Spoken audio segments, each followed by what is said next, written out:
Hello everybody, welcome back to HardReset.Info channel. Today I'll show you how to easily fix the low volume problem on your VIVO V50 Lite.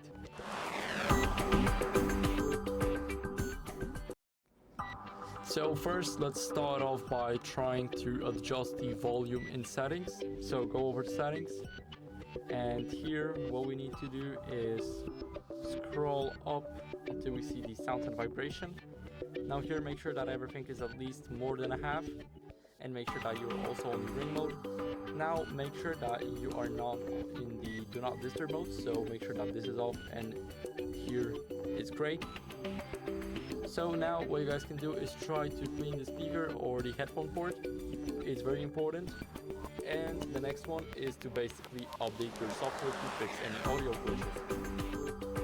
So go back to the main page of the settings. Now scroll down to system update, it's almost at the bottom, and make sure you're running the latest version of the Touch OS.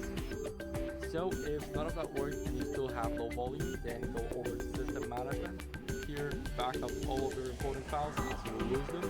So you'll lose everything like the important data, your personal information, and much more, your downloaded apps.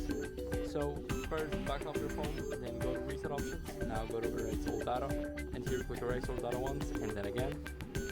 So if none of that works, then it might be a hardware issue, even after the factory reset, and I would recommend visiting the service center to get a more professional diagnosis. So that'll be it for this video. If you enjoyed it, then leave a thumbs up, subscription, and a comment. So thank you, bye.